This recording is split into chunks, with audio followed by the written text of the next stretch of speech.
الحمد لله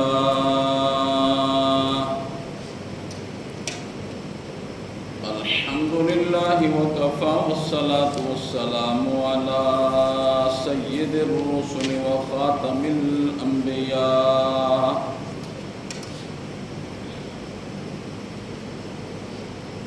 وعلى آله وصحبه وبارك وسلم،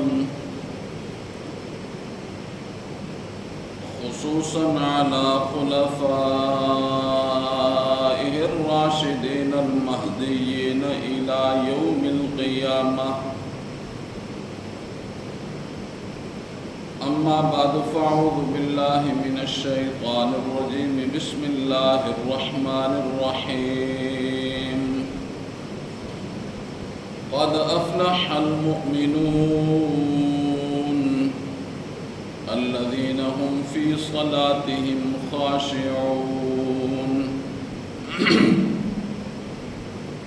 وقال الله تبارك وتعالى في مقام آخر: إنما يخشى الله من عباده العلماء إن الله عزيز غفور.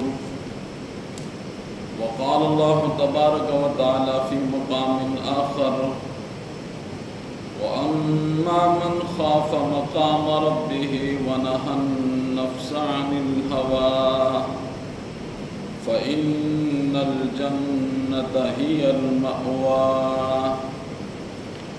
صدق الله العظيم وصدق رسوله النبي الكريم، ونحن على ذلك لمن الشاهدين والشاكرين والحمد لله رب العالمين. اللهم صل على محمد وعلى آل محمد كما صليت على إبراهيم وعلى آل إبراهيم إنك حميد مجيد.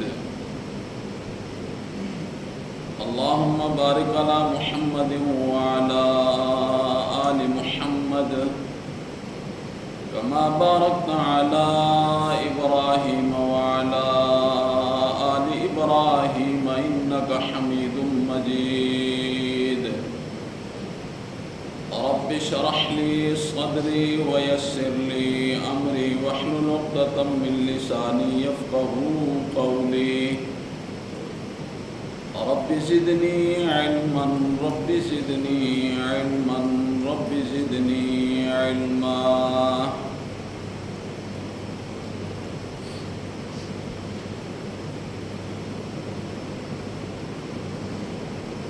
قرآن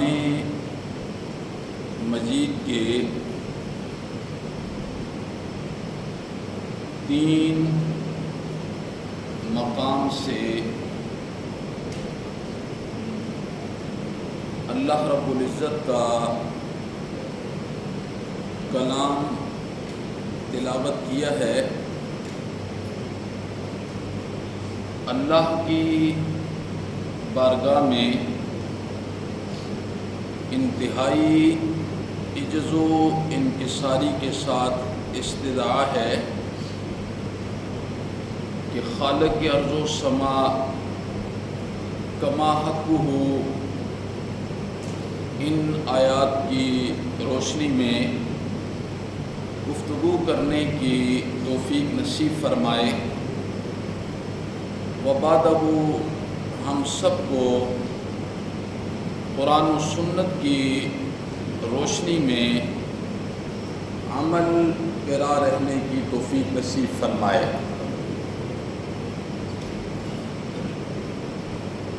تین آیتیں جو تلاوت کی ہیں،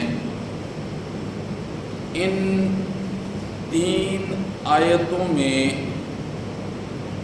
3 الفاظ اللہ رب العزت نے ذکر فرمائے ہیں. ایک لفظ ہے خوف اور ایک لفظ ہے خشیت. اور ایک لفظ ہے خشوع. بس یہ 3 لفظ آپ نے سمجھنے ہیں. ایک لفظ ہے خوف، ایک لفظ ہے خشیت، اور ایک لفظ ہے خشوع. عموماً عامت الناس میں، عام لوگوں میں ان تینوں کا ایک ہی معنی تصور کیا جاتا ہے، جبکہ ان تینوں الفاظ کے مختلف معنی ہیں اور انسانوں کے 3 درجے ہیں. ایک عامت الناس ہوتے ہیں، ایک ذرا اس سے بڑے ہوتے ہیں جنہیں علماء کہا جاتا ہے. انما یخشی اللہ من عبادہ العلماء. اور ایک درجہ ان سے بھی بڑا ہوتا ہے، انہیں کہا جاتا ہے مقربین. خوف کا کیا معنی ہوتا ہے، خشیت کا کیا معنی ہوتا ہے، اور خشوع کا کیا معنی ہوتا ہے؟ آپ کی توجہ چاہوں گا، اور آج کی اس مختصر گفتگو میں ان 3 الفاظ کے معنی میں آپ کے گوش گزار کروں گا. خوف کہتے ہیں کسی سزا سے ڈر جانے کو. خوف کہتے ہیں سزا سے ڈر جانے کو، کہ اب مجھے اس سزا کا سامنا کرنا ہے، اسے خوف کہتے ہیں. بندہ ڈر جاتا ہے اس سے. اور خشیت کیسے کہتے ہیں؟ خشیت کہتے ہیں اللہ رب العزت کی عظمت و شان، اللہ رب العزت کی عظمت و شان کو مد نظر رکھتے ہوئے اللہ کی ناراضگی سے ڈر جانا. اللہ رب العزت کی عظمت و شان کو سامنے رکھتے ہوئے اللہ کی ناراضگی سے ڈر جانا، اسے خشیت کہا جاتا ہے. ایک ہوتا ہے خوف، انسان کے دل میں یہ بات چلتی ہے کہ اب مجھے یہ سزا ملے گی، اس سے ڈر جانا. اور خشیت کہتے ہیں اللہ رب العزت کی عظمت و شان، یہ اگلا درجہ ہے. یہ اگلا درجہ ہے. اللہ رب العزت کی عظمت و شان کو سامنے رکھ کر اللہ کی ناراضگی کا ڈر ہونا، اسے خشیت کہا جاتا ہے. اور اس سے اگلا درجہ خشوع کا ہے. خشوع کا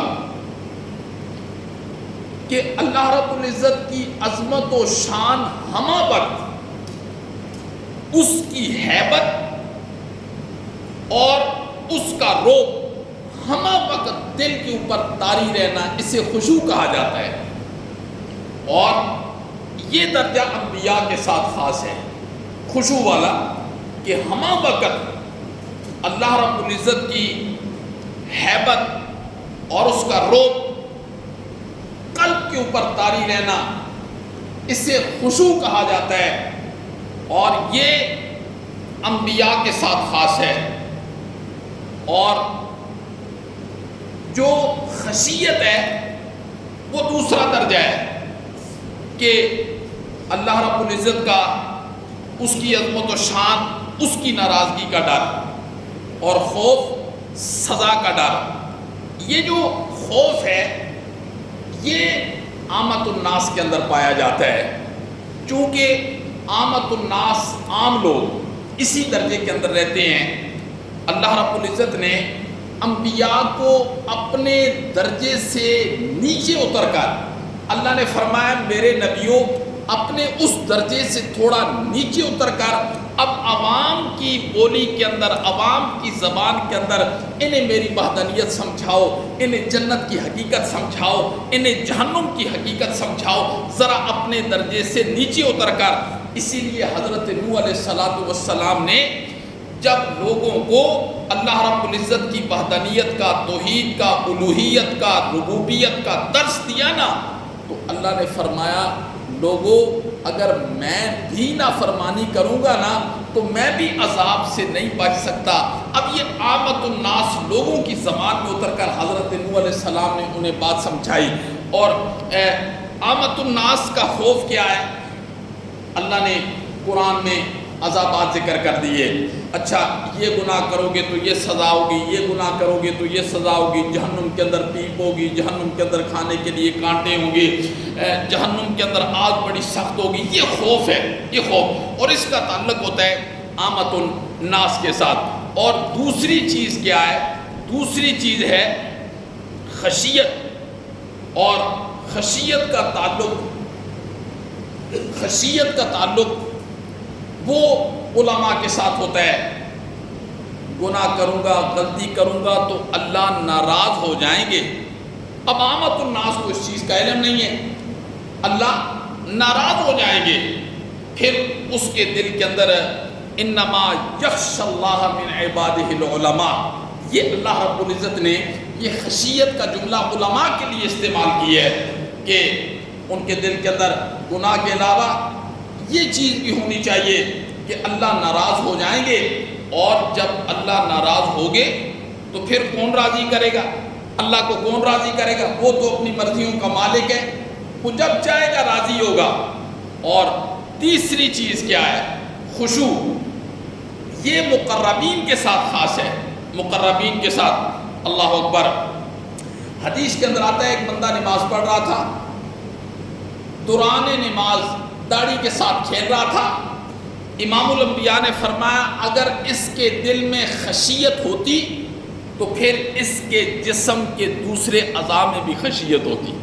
اکثر لوگ ہوتے ہیں نا، نماز پڑھ رہے ہوتے ہیں، قبلے کی طرف کھڑے ہیں، ادھر دیکھ رہے ہیں، گھڑی کو دیکھ رہے ہیں، جی کبھی کس طرف دیکھ رہے ہیں، رکوع میں جانا ہے اوپر دیکھ رہے ہیں، کبھی کپڑوں کے ساتھ کھیل رہے ہیں، جی کوئی پرواہ نہیں ہے۔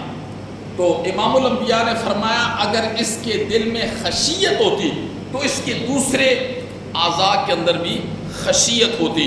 اللہ لو خشع، اللہ اکبر، قلب ھذا خشعت جوارحہ، اگر اس کے دل کے اندر خشیت ہوتی تو اس کے باقی اعضاء کے اندر بھی خشیت ہوتی۔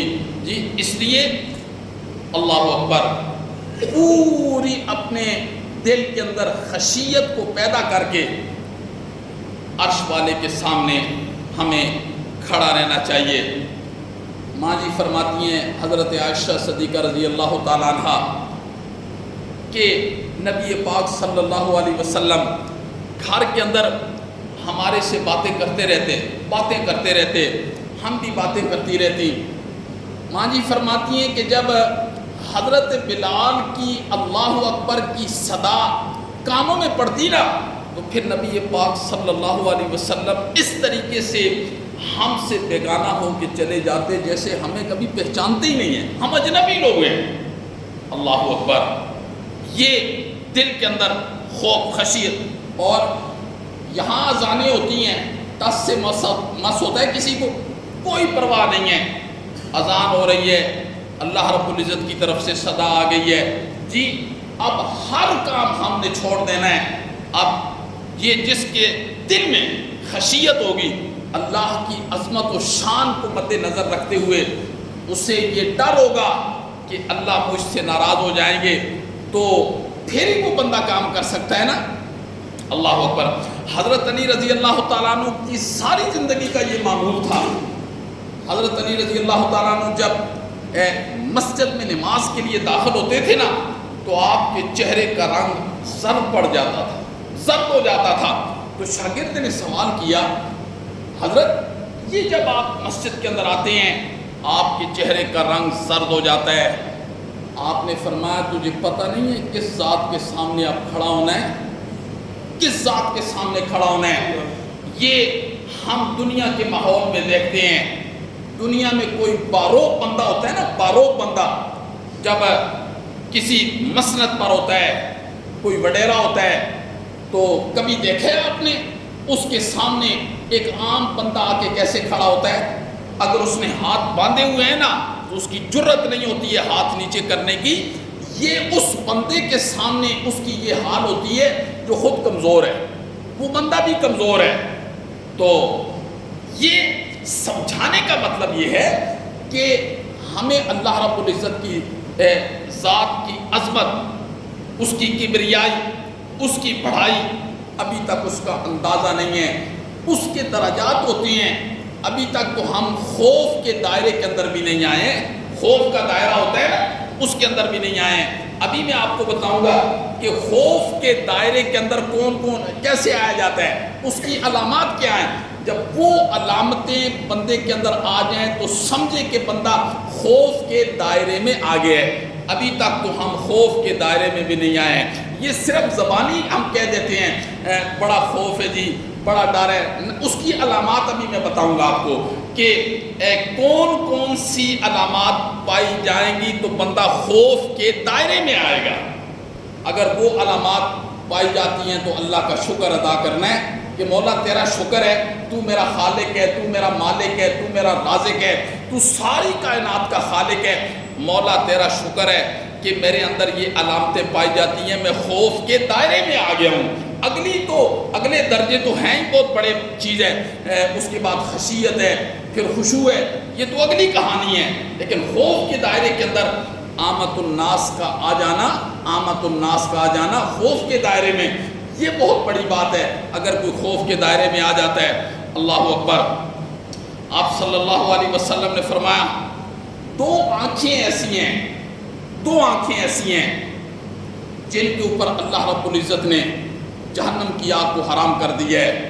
ایک وہ آنکھ کہ خوف خدا کی وجہ سے اس آنکھ سے قطرہ ٹپک پڑے، آپ نے فرمایا اس آنکھ پر بھی جہنم کی آگ حرام ہے۔ اور دوسری وہ آنکھ کہ جو اللہ کے راستے میں پہرا دیتی ہوئی جاگتی رہی۔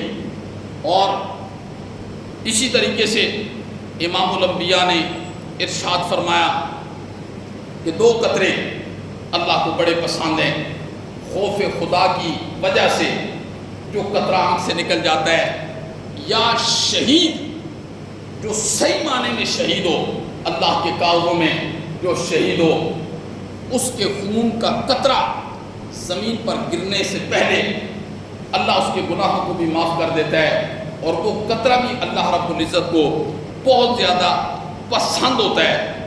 اب 3 آیتیں میں نے آپ حضرات کے سامنے تلاوت کی، 3 آیتیں، اور ان میں 3 الفاظ تھے۔ ایک لفظ تھا خوف، ایک لفظ تھا خشیت، اور ایک لفظ ہے خشوع۔ میں نے ان تینوں کے معنی آپ کے گوش گزار کر دیے کہ خوف کسے کہا جاتا ہے، اس کا تعلق کس کے ساتھ ہے، خشیت کا تعلق کس کے ساتھ ہے، اور خشوع کا تعلق کس کے ساتھ ہے۔ ان میں اب سب سے پہلا جو جملہ ہے وہ ہے خوف کا کیا مقام ہے۔ اور میں نے عرض کیا کہ خوف کا جو تعلق ہے یہ آمت الناس کے ساتھ ہے، آمت الناس کے ساتھ ہے۔ قرآن و سنت میں عموماً اللہ رب العزت نے بہت زیادہ عذابات کا تذکرہ کیا ہے، یہ عذاب ہوگا، یہ عذاب ہوگا، گرم پانی کو ڈھیلا جائے گا، انہیں کانٹے کھلائے جائیں گے، ان کی غذا ان کی پیپ ہوگی، ان کا گندا خون ہوگا، انہیں جہنم کی وادیوں میں ڈالا جائے گا۔ مختلف قسم کے عذاب قرآن نے ذکر کیے ہیں۔ بڑے بڑے ستون ہوں گے، ستونوں کو دونوں طرف سے بند کر دیا جائے گا، فی عمد ممددہ، دونوں طرف سے بند کر کے اس کے اندر ڈال دیا جائے گا۔ یہ مختلف قسم کے جو عذاب قرآن نے ذکر کیے ہیں، یہ مقام خوف جس کا تعلق آمت الناس کے ساتھ ہے۔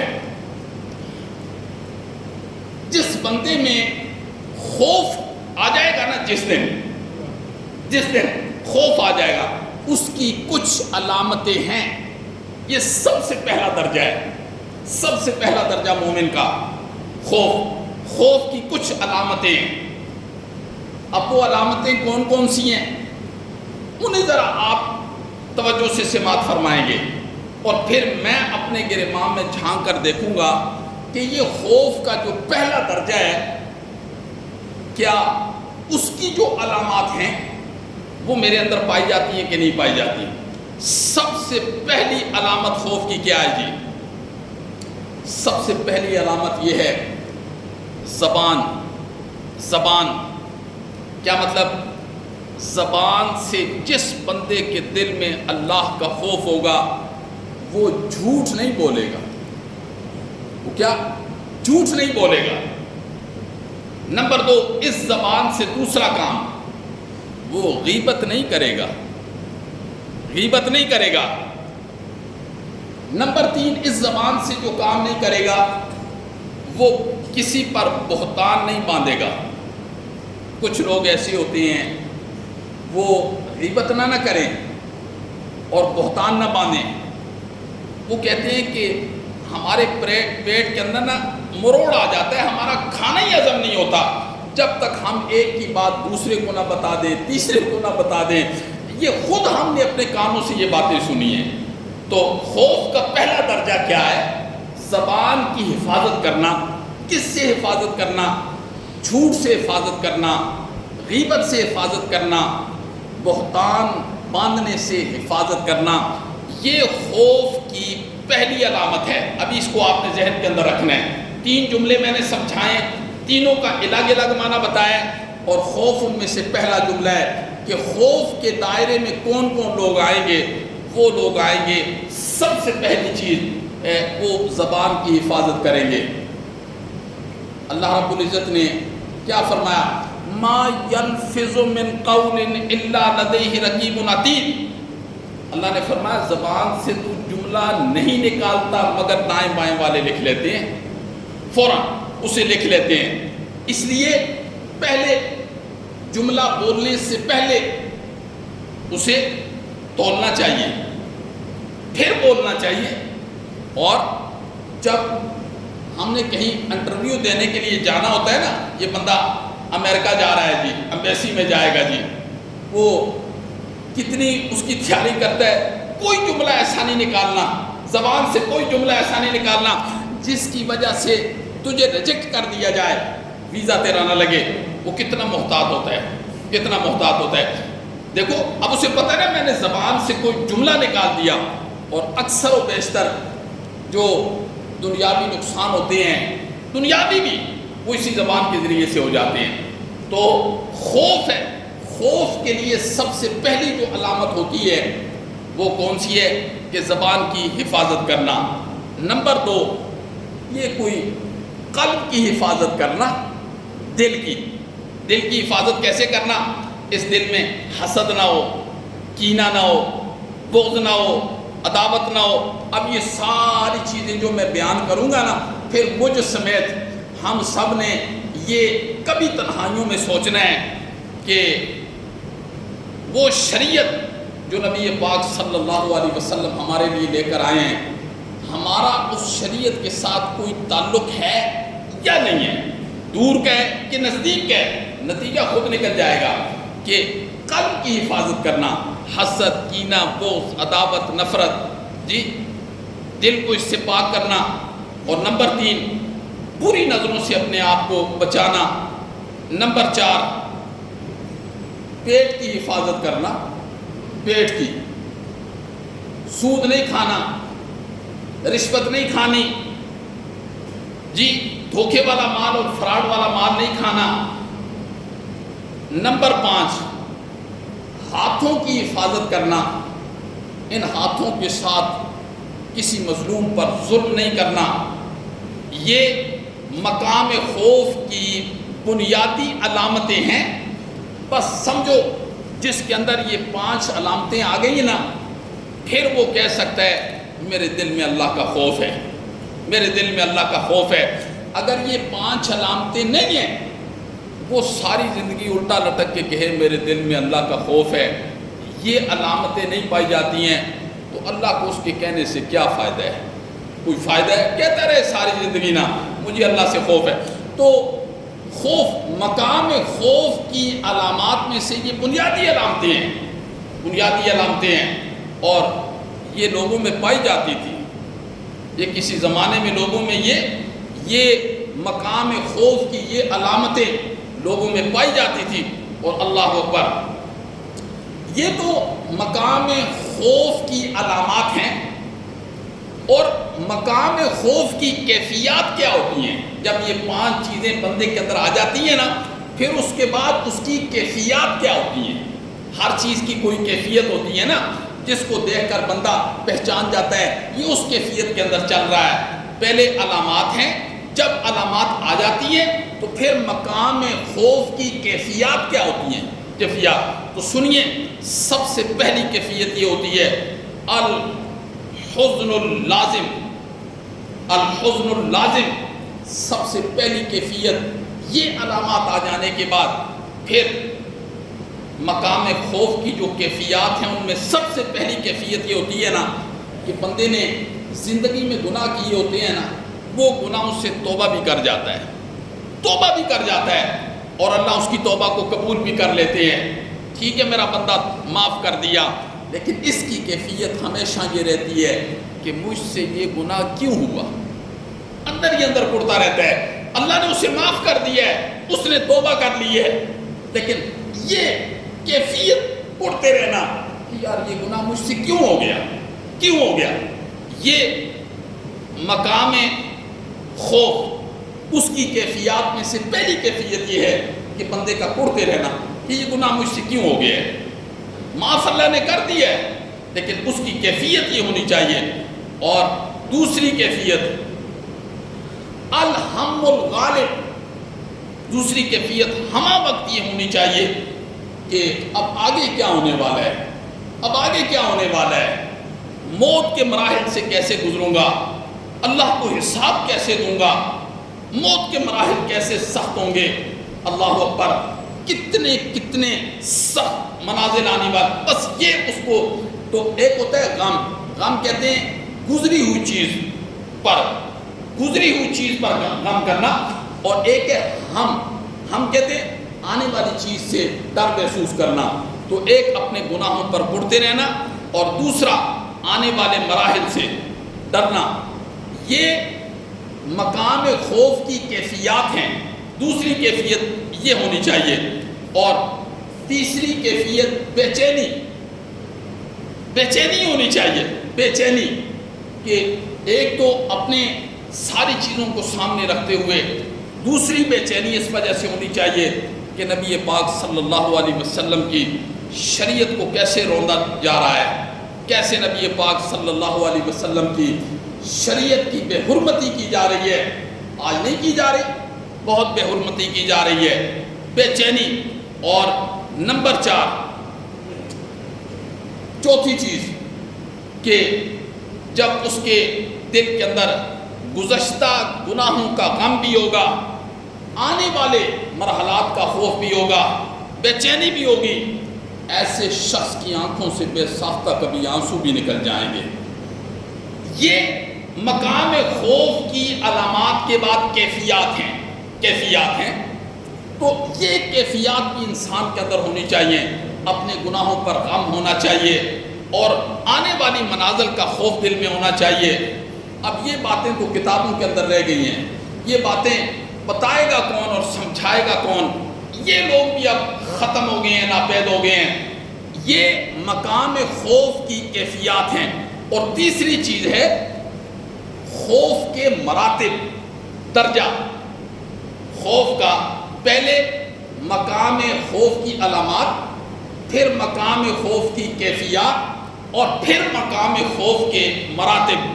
ان مراتب میں سب سے پہلی چیز ہے سوء خاتمہ کا خوف۔ پتہ نہیں میرا خاتمہ کیسے ہوتا ہے، پتہ نہیں میرا خاتمہ کیسے ہوتا ہے۔ خاتمہ، نبی پاک صلی اللہ علیہ وسلم نے ارشاد فرمایا انما الاعمال بالخواتیم، لوگوں سن لو، اعمال کا دار و مدار خاتمے پر ہے۔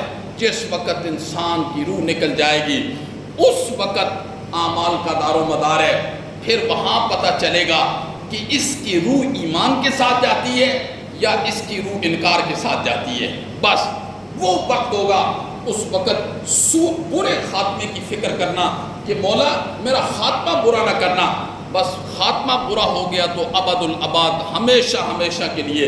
پچھلوں کو کیا پتا کہ پھر اس کا خاتمہ کیسے ہوئے، اگر خدا نہ خواستہ خاتمہ برا ہو گیا تو ابد الاباد کے لیے چلا گیا، ابد الاباد کے لیے۔ پھر اسے کوئی چھڑانے والا نہیں ہے، پھر اسے کوئی بچانے والا نہیں ہے، بچانے والا نہیں ہے۔ یہ فیصلے اسی وقت ہو جانے ہیں، جو انسان مر جاتے ہیں فیصلے اسی وقت ہو جاتے ہیں۔ اللہ اکبر۔ تو سوء خاتمہ کی فکر کرنا یہ خوف کی مراتب ہے، اور اللہ کی خفیہ تدبیر سے خائف رہنا۔ بسا اوقات ایسے ہوتا ہے کہ اللہ اکبر، اللہ کی خفیہ تدبیر سے خائف رہنا۔ بسا اوقات ایسے ہوتا ہے بندہ زندگی کے اندر کوئی گناہ کر جاتا ہے، اس گناہ کو بالکل یا تو گناہ ہی نہیں سمجھتا یا بہت چھوٹا سمجھتا ہے، نظر انداز کر دیتا ہے، نیکیوں میں لگا رہتا ہے۔ پھر کیا ہوتا ہے جب وہ مرتا ہے نا، تو جس طریقے سے اس نے ایک عبادات پر محنت کی تھی اس کے مطابق اس کو نمبر نہیں ملتے تو پریشان ہو جاتا ہے، یا یہ کہ اللہ اکبر کہ ایمان سے ہی ہاتھ دھو بیٹھتا ہے۔ اللہ کی خفیہ تدبیر سے انسان کو ہر وقت خائف رہنا چاہیے، بے خوف نہیں رہنا چاہیے۔ وہ اکیلا مالک ہے، وہ اکیلا مختار ہے، وہ اکیلا داتا ہے۔ بس وہ جو کر جائے تو پھر تو قرآن کیا کہتا ہے؟ قرآن کہتا ہے قیامت والے دن نبی بھی اللہ کے سامنے اپنی زبان کو حرکت نہیں دے سکیں گے۔ بولنا تو بڑی دور کی بات ہے، زبان کو حرکت دینا یہ انبیاء کی جرات بھی نہیں ہوگی۔ وہ اکیلا ہے، بادشاہ ہے، ساری کائنات کا خالق ہے۔ وہ سورج کو نکالنے والا ہے، سورج کو غروب کرنے والا ہے، وہ پانی کو زمین سے باہر نکالنے والا ہے، وہ ہوائیں چلانے والا ہے، وہ غذائیں کھلانے والا ہے، وہ پیدا کرنے والا ہے۔ وہ ماں کے 3 اندھیروں میں پانی کے نقشے پر کتنے خوبصورت انسان بنا کے دنیا کے اندر لے آتا ہے، وہ اکیلا بادشاہ ہے، اور قرآن نے اس چیز کا بہت تذکرہ کیا۔ تو مراتب میں پہلی چیز سوء خاتمہ کا خوف ہونا، نمبر دو کہ اللہ کی خفیہ تدبیر سے اپنے آپ کو بچاتے رہنا، اور نمبر 3 رد اعمال کا خوف۔ رد اعمال کا خوف کیا مطلب؟ پتہ نہیں اللہ نے میرا یہ عمل قبول بھی کیا ہے کہ نہیں کیا، قبول بھی کیا ہے کہ نہیں کیا۔ میں نے کسی کتاب میں واقعہ پڑھا، ایک عالم سے بھی سنا تھا، وہ کہہ رہے تھے ایک بندہ ہر سال حج کرتا تھا، اور وہ اللہ کے سامنے کیا جملے کہتا تھا؟ لبیک اللہم لبیک، مولا میں حاضر ہوں، لبیک اللہم لبیک۔ ایک غائب سے آواز آتی تھی، ہم نے تیری حاضری کو قبول نہیں کیا ہے، ہم نے تیری حاضری کو قبول نہیں کیا ہے۔ یہ سنتا رہتا تھا وہ، لیکن وہ کہتا تھا لبیک اللہم لبیک۔ ایک مرتبہ جب 50واں حج کر رہا تھا، 50 سال مسلسل ایک عرفات کے میدان میں بیٹھا ہوا تھا، وہ کہہ رہا ہے لبیک اللہم لبیک۔ غیب سے آواز آئی تیرا حج قبول ہی نہیں ہے۔ ایک نوجوان سن رہا تھا، اس نے کہا یہ کیسی آواز آ رہی ہے، تیرا حج ہی قبول نہیں ہے۔ اس نے کہا تو نے تو یہ آج سنی ہے، مجھے 50 سال ہو گئے ہیں یہ آواز سنتے ہوئے، تو مجھے یہ بتا کہ یہ دروازہ دستک نہیں دوں گا تو پھر اور کون سا دروازہ دستک دوں گا، یہ بتا۔ نہیں قبول کرتا تو اس کی مرضی ہے، پر دروازہ تجھے ہی ہے نا، دروازہ کون سا ہے؟ پھر اس کے بعد آواز آئی، میرا بندہ ہم یہی جملہ تیری آواز سے سننا چاہتے تھے، ہم نے تیرا یہ حج بھی قبول کر لیا اور پچھلے 50 بھی قبول کر لیے۔ رد اعمال کا خوف، رد اعمال کا ڈر۔ اب میرے پاس وقت نہیں ہے کہ میں اس پر ایک بہت خوبصورت بات کو آپ کو سناتا۔ تو یہ مقام خوف کا تیسرا درجہ کیا ہے؟ مراتب کہ ہر وقت انسان کو سوء برے خاتمے کا ڈر رہنا چاہیے۔ مولا پتہ نہیں میرا خاتمہ کیسے ہوگا، میرا خاتمہ کیسے ہوگا، اس کی فکر آج کتنے لوگوں کو ہے کہ میرا خاتمہ کیسے ہوگا۔ اللہ کی خفیہ تدبیر کا خوف کس کے دل کے اندر ہے، رد اعمال اس کا خوف کتنے دلوں کے اندر ہے۔ اور اب یہ ساری چیزیں ہوں گی، خوف کی علامات بھی ہو گئی، خوف کی کیفیات بھی ہو گئی، اور خوف کے مراتب بھی ہو گئے، اور خوف کا نتیجہ کیا ہے، ثمرہ کیا ہے۔ ایک خوف کا نتیجہ اور ثمرہ بھی ہے، وہ کیا ہے؟ خوف کا نتیجہ اور ثمرہ نجات ہے۔ خوف کا جو نتیجہ ہے نا، جس بندے نے یہ جو چیزیں میں نے آپ کے سامنے عرض کی ہیں، جس نے اسے اپنا لیا، اس کے بعد اللہ کہتے ہیں اس کا نتیجہ کیا ہے، اس کا نتیجہ اور ثمرہ وہ کامیابی ہے۔ قرآن کیا کہتا ہے، وَأَمَّا مَنْ خَافَ مَقَامَ رَبِّهِ وَنَهَى النَّفْسَ عَنِ الْهَوَىٰ فَإِنَّ الْجَنَّةَ هِيَ الْمَأْوَىٰ۔ کیا مطلب؟ وَأَمَّا مَنْ خَافَ مَقَامَ رَبِّهِ، جو شخص اپنے رب کے سامنے کھڑا ہونے سے ڈر گیا، وَنَهَى النَّفْسَ عَنِ الْهَوَىٰ، پوری خواہشات سے اس نے اپنے آپ کو بچا لیا، فَإِنَّ الْجَنَّةَ هِيَ الْمَأْوَىٰ، اللہ کہتے ہیں اس کا ٹھکانہ جنت ہے۔ اس کا ٹھکانہ کیا ہے؟ فَإِنَّ الْجَنَّةَ هِيَ الْمَأْوَىٰ، اس کا ٹھکانہ جنت ہے۔ میں مطالعہ کر رہا تھا، بہت عجیب واقعہ میں نے پڑھا۔ علامہ ابن کثیر نے اپنی شرح آفاق کتاب ابن کثیر میں بھی لکھا ہے، اور علامہ ساکر نے بھی یہ واقعہ لکھا ہے۔ حضرت عمر رضی اللہ تعالیٰ عنہ کا دور ہے، ایک بہت خوبصورت نوجوان ہے۔ حضرت عمر رضی اللہ تعالیٰ عنہ کہتے ہیں میں اس کی عبادت کو دیکھ کے رش کیا کرتا تھا، مسجد نبی میں بیٹھ کے عبادت کیا کرتا تھا۔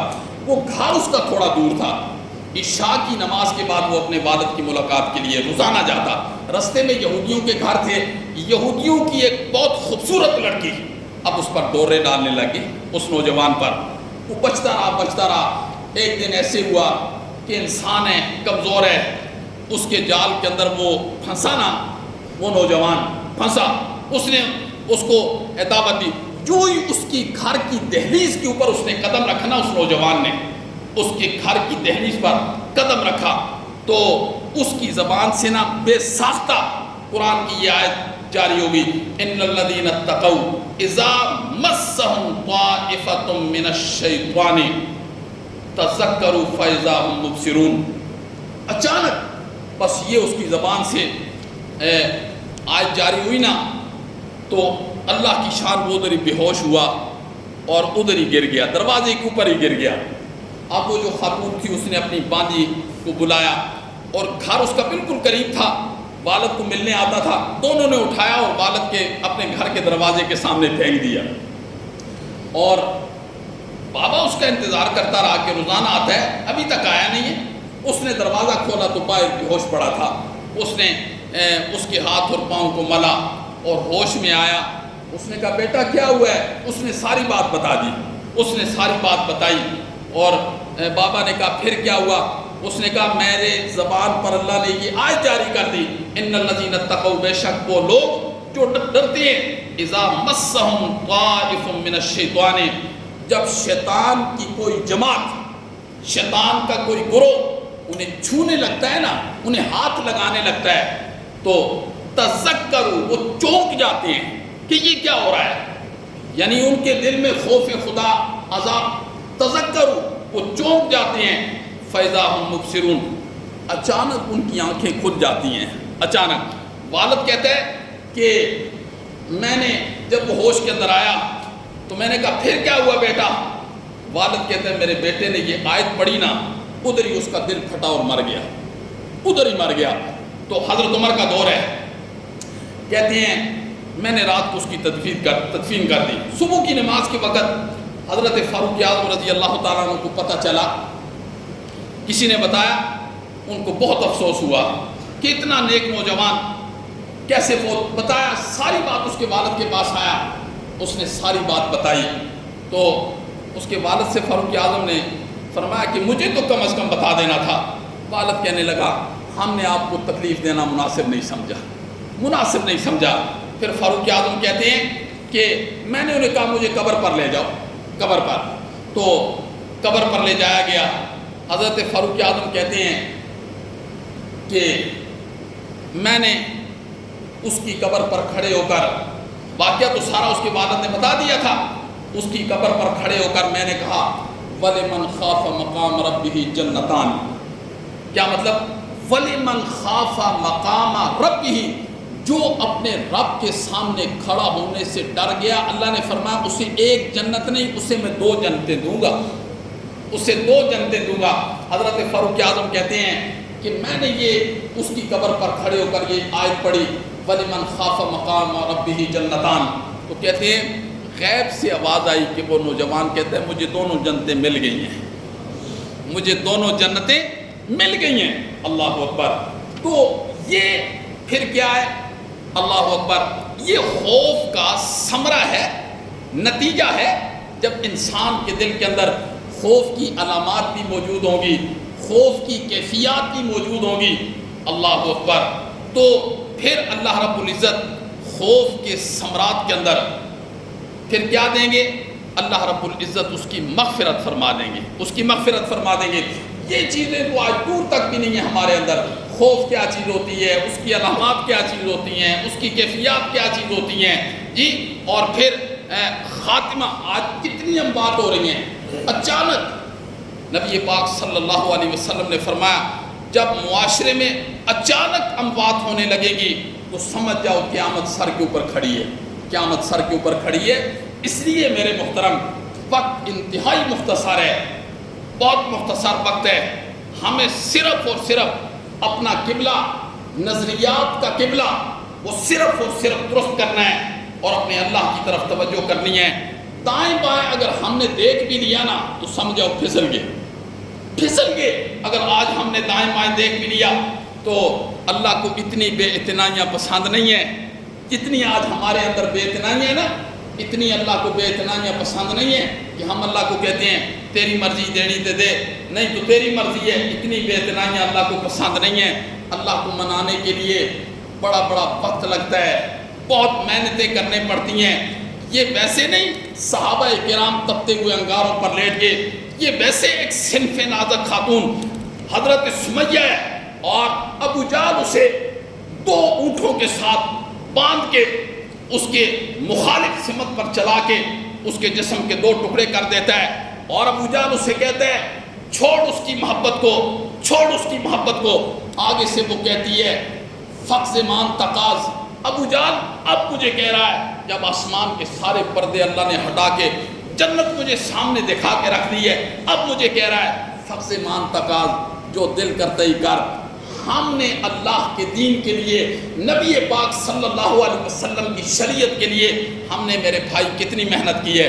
ہر ایک نے اللہ کو منہ دکھانا ہے، ہر ایک نے اللہ کو منہ دکھانا ہے، پر اتنی بات ضرور ہے کہ یہ جو اللہ کا پیغام ہے نا، اللہ کا پیغام، اسی کے مطابق ہمیں منہ دکھانا پڑے گا۔ اللہ رب العزت ہمیں عمل کی توفیق نصیب فرمائے۔ ہماری